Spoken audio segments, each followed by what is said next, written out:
Bonjour tout le monde, alors aujourd'hui je vais vous faire une vidéo revue sur les bébés crèmes que j'ai testés. Alors j'en ai 7 dont je vais vous parler et j'en ai encore 4 ou 5 que je vous parlerai dans une prochaine vidéo. Donc ça ce sera la première partie et la deuxième partie ce sera quand j'aurai entamé les autres. Donc pas pour tout de suite, mais je voulais quand même vous parler de ces bébés crèmes là. Si vous en cherchez une, voilà, ça peut vous aider à vous orienter dans votre choix.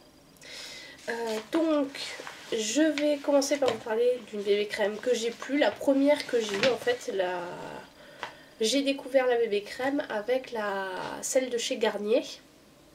Donc qui a un packaging marron. Voilà, bon, elle est très connue, c'est une des premières je pense qui est arrivée sur le marché avec en supermarché etc. qui a un peu popularisé la bébé crème. Donc cette crème là c'était ma mère qui l'avait achetée et en fait vu qu'elle n'aime pas le fond de teint elle l'a détesté et elle me l'a donné. Donc pendant longtemps j'ai eu un peu de mal parce qu'elle est quand même assez, elle fait briller la peau, c'est un peu dans les moins, c'est ce que je vais dire, c'est qu'en fait c'est vraiment obligatoire de la poudrer. Et comme quasiment toutes les bébés crèmes que je vais vous présenter, il vaut mieux les poudrer pour les porter parce que sinon ça finit par briller, il n'y a pas forcément d'effet matifiant. Donc la bébé crème de chez Garnier, ce qui est bien c'est qu'elle a une bonne couvrance, elle a une hydratation correcte et par contre la protection est un peu plus faible. Et en termes de prix elle doit coûter autour de 8-10 € et on la trouve dans tous les supermarchés, Carrefour, Leclerc, Casino, etc. Ce qu'il y a également, je crois que maintenant elle se décline en peau mixte, peau grasse et peau sèche. Il me semble que voilà, quand je l'ai achetée, ça n'existait pas ces déclinaisons là, mais maintenant elle est beaucoup plus. Voilà, il y a beaucoup, on en trouve des différentes en fonction de son type de peau. Ensuite, quand j'avais encore la Garnier, j'ai reçu via le site Beauté Test celle-ci. C'est la bébé crème de chez Nivea en teinte claire. C'est une 6 en 1.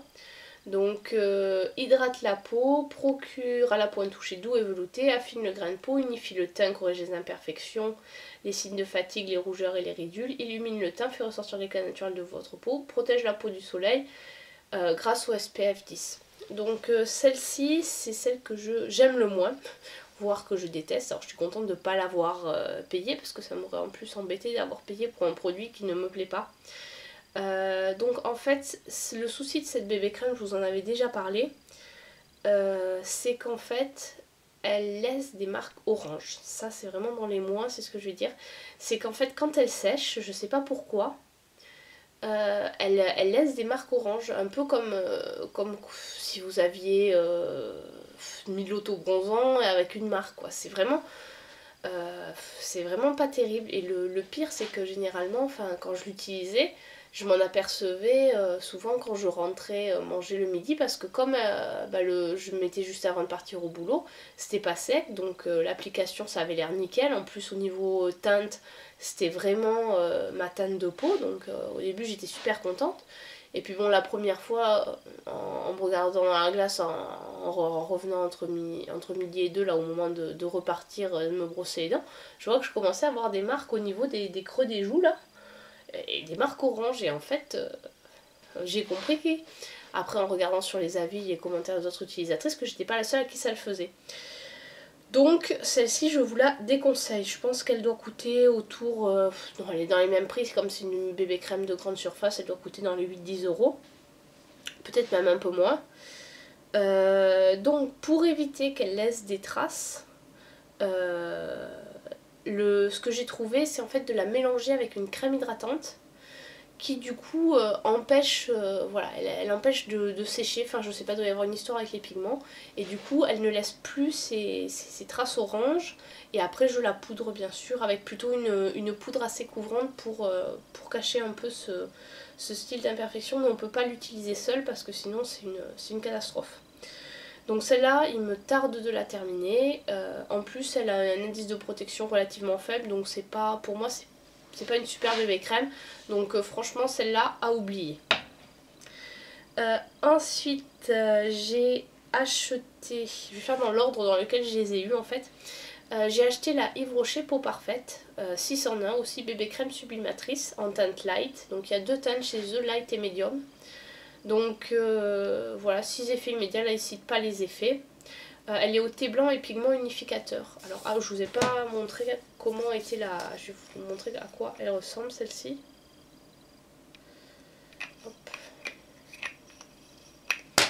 Youps.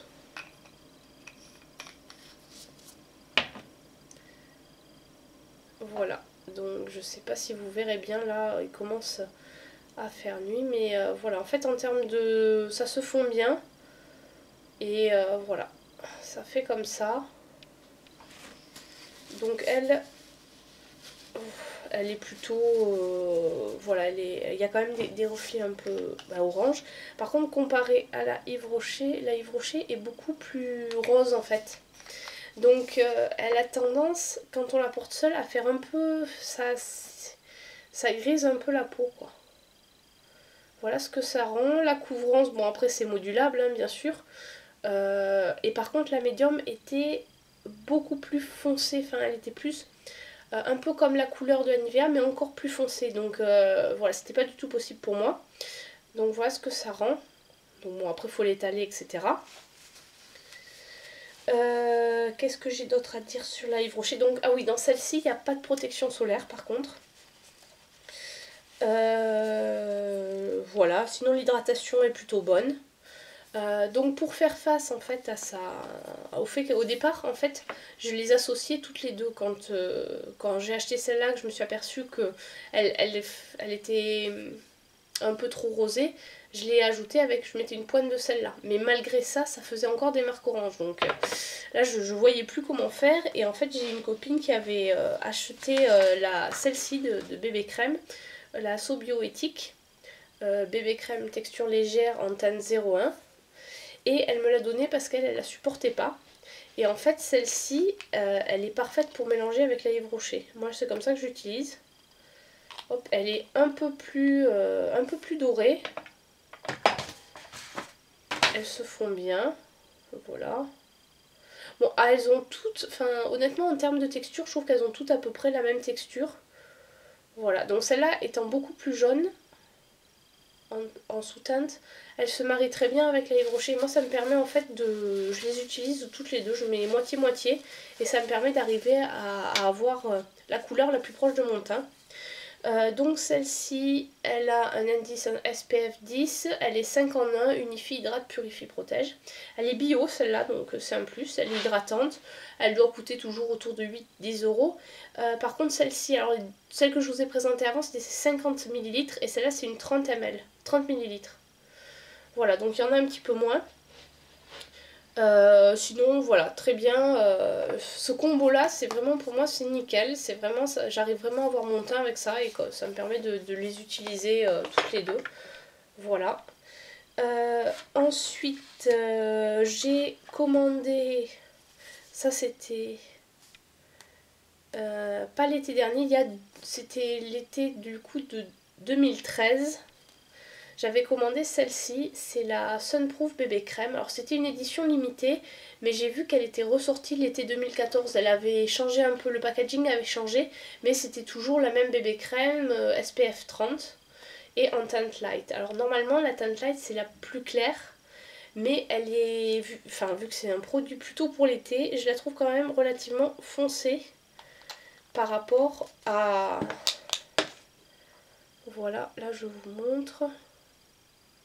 Donc pareil, elle est bien hydratante, elle s'étale bien, mais elle est, voilà, elle est plutôt des sous-tons dorés.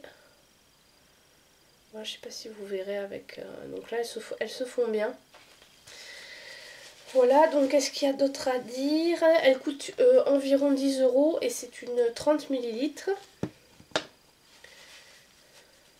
Donc moi je l'utilise l'été parce qu'effectivement c'est un petit peu foncé, ou alors je la mélange avec une pointe, enfin je mets une pointe de bébé crème dans de la crème hydratante pour faire une crème teintée à cette période de l'année. Donc Voilà, elle est légère en termes de texture, donc elle est vraiment bien adaptée à l'été. Et l'indice de protection 30, vraiment, ça c'est bien.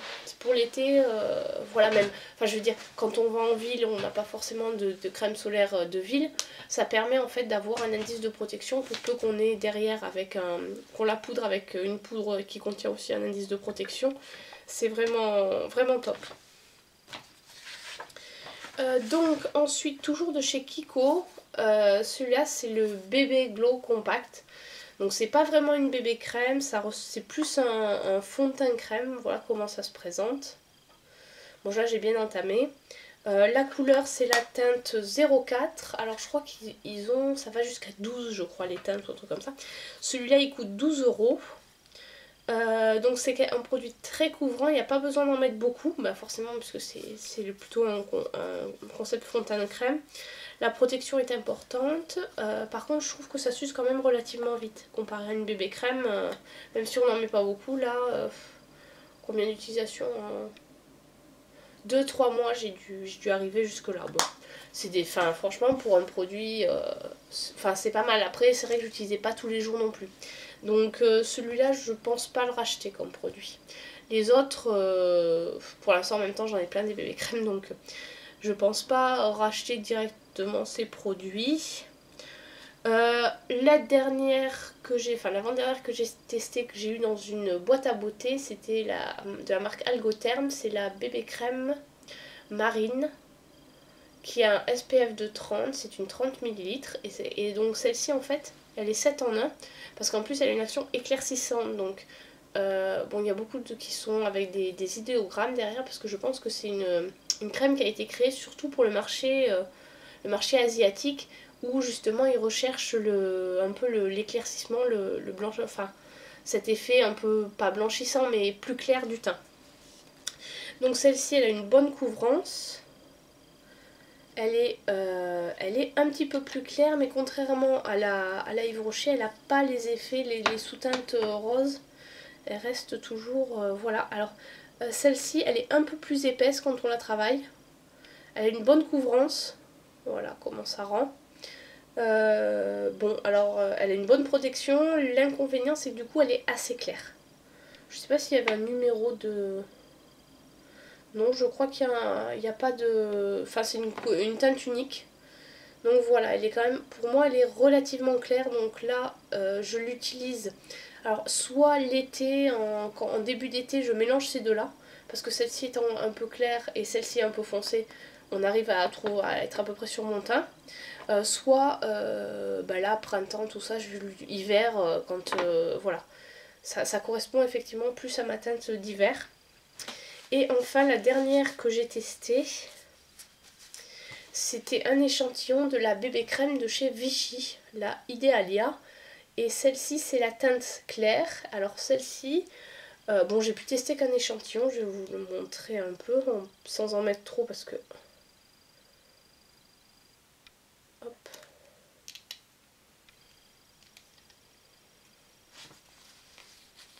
Donc celle-ci, elle a une teinte pas mal. Elle est hydratante, elle est... Donc franchement, elle est pas mal. Elle a une couvrance moyenne. Elles se font bien dans la peau. Bah là, quand je l'ai utilisée, en fait, j'avais pas d'éponge pour la poser parce qu'habituellement, je la pose à l'éponge, ma bébé crème. Et malgré ça, c'était nickel, ça se fondait parfaitement dans la peau. Il y a une protection élevée quand même, donc SPF 25. Par contre, il me semble qu'elle coûte 18 euros en parapharmacie en full size. Donc celle-ci est un peu plus chère, donc je pense que c'est celle que je testerai en full size quand j'aurai fini les autres, parce que celle-ci, franchement, je l'ai beaucoup aimée. Donc voilà les 7 produits que j'avais à vous présenter. 8 puisque je vous ai donné aussi mon avis sur la bébé crème de Garnier. Donc ça permet déjà d'avoir un peu une idée sur ce qu'on trouve sur le marché en termes de grande surface, parapharmacie, parce que là c'est plutôt des produits de parapharmacie ou chez Kiko aussi. J'ai pas vraiment de préférence en termes... Enfin, quand j'ai mes produits, je vais pas plus vers l'une que vers l'autre. Je les ai bien toutes, je les aime bien toutes. À part la Nivea, celle-là, je la garde parce que ça m'embête de jeter un produit qui... Voilà, ça m'embête de jeter, tout simplement. Et donc j'essaie de l'utiliser avec une crème de jour et ça, voilà, ça permet de l'utiliser. Je pense que j'aurai bientôt fini la Yves Rocher, la So Bioéthique. Et bon, la Kiko, là je l'utilise beaucoup moins parce que j'attends que l'été revienne. Mais je pense que ça, voilà. Donc j'espère les avoir finis d'ici 6 mois. Parce que j'aimerais bien pouvoir entamer les autres. Alors celles qui me restent à tester, j'ai une Herborian, une Skin Food, la Benefit Big Easy et une crème universelle que j'avais eu, enfin une crème teint universelle que j'avais eu dans une boîte à beauté. Donc voilà tous les produits que j'ai à tester, plus peut-être si je craque et je m'en rachète une autre. C'est vrai que j'aime bien les bébés crèmes parce que bon, j'avoue que je suis pas trop fond de teint. J'ai pas beaucoup d'imperfections, j'ai du mal en fait avec le fond de teint, je trouve que c'est un peu trop couvrant pour moi. Donc on va dire que j'ai pas trouvé mon fond de teint, bon j'ai pas encore trouvé ma bébé crème pour laquelle voilà, il n'y a pas une bébé crème sur laquelle je vais vous dire celle-là elle est géniale. Je les trouve toutes pas mal à part la Nivea. Donc bon, voilà, si je vous conseillais, pour commencer, je vous conseillerais, voilà, si vous n'avez pas un gros moyen et que vous voulez tester les bébés crèmes, je vous dirais la Garnier. Pour moi, c'est une valeur sûre. Après, si c'est possible, toujours essayer soit d'avoir des échantillons, soit de tester parce que toutes les bébés crèmes vont pas à toutes les peaux, même s'ils ont l'air, des fois ils disent c'est universel. Surtout tester parce qu'une teinte light ça peut varier énormément d'une marque à l'autre. On a beaucoup de surprises. Donc voilà, vraiment, si vous pouvez avant d'acheter, tester. Alors bon, bah, c'est vrai que les marques de grande surface, bon, c'est pas un gros investissement, donc voilà, ça peut toujours être utilisé. Mais c'est vrai que c'est mieux de pouvoir tester. Donc je sais que souvent Monoprix ou non, c'est Monoprix, je crois. Et certaines galeries aussi, Galerie Lafayette, où il y a des comptoirs L'Oréal, Bourjois, Gemay, Garnier, non, je crois pas. Mais ça permet aussi, parce que je sais que L'Oréal en fait, il y en a chez Gemay aussi, il y en a que j'aurais voulu tester, mais que bon, vu que j'en avais, je l'ai pas acheté. Mais ça permet, voilà, de tester les produits avant de les acheter, notamment pour la teinte. Donc voilà, cette petite vidéo, mes différentes bébés crèmes partie 1 est terminée. Donc je vous ferai la partie 2 quand j'aurai fini celle-ci et entamé les suivantes. Donc je souhaite que ce soit assez rapide parce que bon, il y a un moment aussi où quand ça fait presque 2 ans qu'on a les produits, on se dit bon, ce serait peut-être temps de les terminer. Ok, j'ai passé la date de péremption, mais pour moi un produit tant qu'il n'a pas de différence au niveau de la texture, de la couleur ou de l'odeur, je conclus qu'il est encore bon. Surtout que bon, ces produits-là sont dans des tubes, il y a peu de... Voilà, puis bon, je le mets toujours avec des mains propres, etc. Il y a peu de risque de contamination du produit, à moins vraiment qu'il est chaud ou qu'il puisse, un coup de chaud qui puisse changer la texture. J'avoue que ça m'est arrivé très rarement où c'est des produits qui étaient vraiment, vraiment anciens, quoi, où j'ai jeté parce que vraiment la texture avait changé. Mais là, honnêtement, c'est nickel. Donc voilà, cette vidéo sur les bébés crèmes, première partie est terminée. Je vous dis à très bientôt pour une prochaine vidéo. Et surtout, entre-temps, n'hésitez pas à vous abonner et à me laisser des commentaires. Allez, bonne journée, au revoir.